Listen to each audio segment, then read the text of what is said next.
ಇವತ್ತು ಕೃಷ್ಣ ಸಹಕಾರಿ ಸಕ್ಕರೆ ಕಾರ್ಖಾನೆ 5 ವರ್ಷಕ್ಕೋಸ್ಕರ ಇವತ್ತು ಚುನಾವಣೆ ನಡೀತಾ ಇದೆ.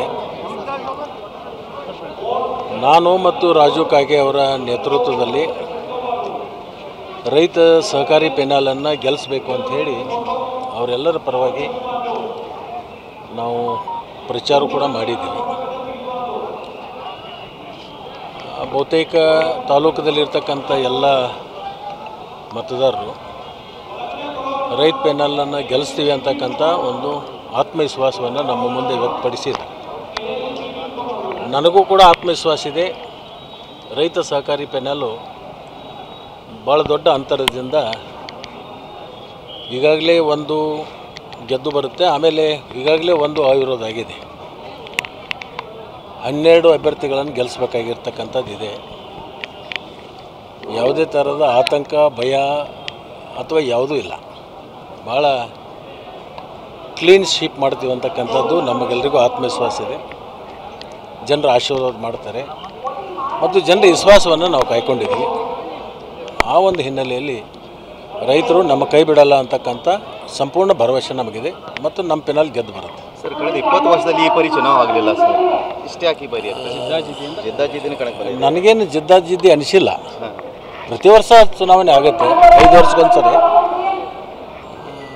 ಯಾವುದೇ ಥರದ ನನಗೇನು ಜಿದ್ದಾಜಿದ್ದಿ ಅನಿಸಿಲ್ಲ.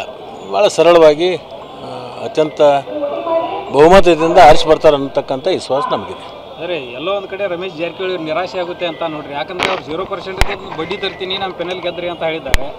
ಈ 0% ಇಲ್ಲ, ಅವ್ರ ಪೆನಲ್ಲೂ ಇಲ್ಲ, ಎಲ್ಲೋ ಒಂದು ಕಡೆ ನಿರಾಶೆ ಆಗುತ್ತೆ ಅಂತ ಅದನ್ನು ಅವರೇ ಹೇಳ್ಬೇಕಾ?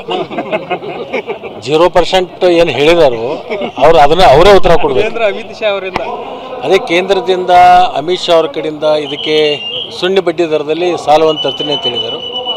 ನಾನು ಕೂಡ ಹೇಳಿದ್ದೇನೆ, ಒಂದು ವೇಳೆ ನಮ್ಮ ಪೆನಾಲ್ ಆರಿಸಿ ಬಂದ ಮೇಲೆ ಆಡಳಿತ ಮಂಡಳಿ ಜಾರಿಗಿದ್ದಾಗೂ ಕೂಡ ಅವರೇನಾದರೆ ಕೇಂದ್ರದಿಂದ ಶೂನ್ಯ ಬಡ್ಡಿ ದರದಲ್ಲಿ ನಮ್ಮ ಕಾರ್ಖಾನೆಗೆ ಸಾಲ ತಂದದ್ದಾದರೆ ಇವ್ರನ್ನೆಲ್ಲರನ್ನೂ ರಾಜೀನಾಮೆಯನ್ನು ಕೊಡಿಸಿ ಅವ್ರನ್ನೇ ಅಧ್ಯಕ್ಷ ಮಾಡ್ತಾನೆ ಅಂತ ಹೇಳಿದ್ದೀನಿ. ಅದಕ್ಕೆ ಈಗಲೂ ಬದ್ಧದನ್ನು ಸರ್. ಈಗ ಮೂಲ ಕಾಂಗ್ರೆಸ್ಸಿಗರೂ ಎಲ್ಲ ಒಂದಾಗಿದ್ದಾರೆ ಸರ್. ಸ್ವಾಭಿಮಾನಿ ಪೆನಲ್, ರೈತ ಸ್ವಾಭಿಮಾನಿ ಪೆನಲ್ ಮಾಡಿಕೊಂಡು ಅದರಿಂದ ಏನು ಎಫೆಕ್ಟ್ ಆಗುತ್ತಾ ಸರ್? ಮೂಲು ಹೊಸದು ಹಳೇದು ಹಸೋದು ಅಂತಕ್ಕಂಥದ್ದಿಲ್ಲ. ಎಲ್ಲರೂ ನಮ್ಮ ಜೊತೆಗೇ ಇದ್ದಾರೆ. ಒಬ್ಬಿಬ್ಬರು ಆತ್ಮ ತೃಪ್ತಿ ಇಲ್ಲದಕ್ಕೆ ಕೆಲವೊಬ್ರು ಯಾರಾದರೂ ಹೋಗಿರ್ಬೋದು. ಅದ್ರ ಬಗ್ಗೆ ಭಾಳ ಏನು ತಲೆ ಕೆಡಿಸ್ಕೊಳ್ತಾರೆ. ಅವರೆಲ್ಲ ಅವತ್ತು ನಡೆದೂ ಕೂಡ ನಾನು ಕಾಂಗ್ರೆಸ್ ಸೇರಿದಂಗೆ ಹಿಡ್ಕೊಂಡು ಅಸಮಾಧಾನ ಅವರಲ್ಲಿ ಇದ್ದೇ ಇತ್ತು. ಈಗ ಹೊರಗೆ ಬಂದಿದೆ ಅಷ್ಟೇ. ಅವತ್ತೂ ಅವರು ಈ ಸ್ವಇಚ್ಛೆಯಿಂದ ಬಂದಿರತಕ್ಕಂಥದ್ದಲ್ಲ.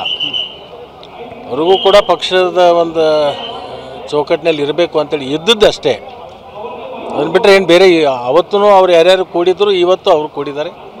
ಅದರಿಂದ ಏನು ಭಾಳ ದೊಡ್ಡ ವ್ಯತ್ಯಾಸ ಇಲ್ಲ. ಆನೆ ಪ್ರಮಾಣಕ್ಕೆಲ್ಲ ಕರಿತಾ ಇದ್ದಾರೆ ಸೌದಿ ಅವ್ರನ್ನ. ಆನೆ ಪ್ರಮಾಣಕ್ಕೆಲ್ಲ ಕರಿತಾ ಇದ್ದಾರೆ ಗಜಾನನ ಮಂಗಸೂಳಿ ಅವರು. ಏನು ಆನೆಗೆ ಏನೋ ಮಾತು ಕೊಟ್ಟಿದ್ರಿ ಅಂತೆ ನೀವು ಅವರಿಗೆ? ಏನು, ನಾನು ಯಾವುದೇ ಮಾತು ಕೊಟ್ಟಿಲ್ಲ. ನಾನು ಯಾವುದೇ ಅಂತ ಆಶ್ವಾಸನೆ ಕೊಡೋಕೆ ನಾನೇನು ಹೈಕಮಾಂಡು ಅಲ್ಲ. ಅವ್ರು ಹೈಕಮಾಂಡ್ ಕೇಳ್ಕೋಬೇಕು. ಅದನ್ನೇನಾದರೂ ಅವ್ರಿಗೆ ಆಶೆ ಇದ್ದರೆ ಅದನ್ನು ಈಡೇರಿಸುವಂಥ ಕೆಲಸ ಮಾಡಲಿ. ನಾನೇನು ಆನೆನೂ ಇಲ್ಲ, ಪ್ರಮಾಣವೂ ಇಲ್ಲ. ನಾನೇನು ಅವ್ರಿಗೆ ಆಶ್ವಾಸನೆಯೂ ಕೊಟ್ಟಿಲ್ಲ. ಸರ್, ಎಷ್ಟು ಟೋಟಲ್ ಸರ್?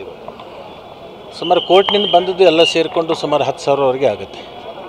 ಅದರಲ್ಲಿ ಒಂದು 8,000ವರೆಗೆ ಮತದಾನ ಆಗ್ಬೋದು ಅಂತ ಒಂದು ನಿರೀಕ್ಷೆ.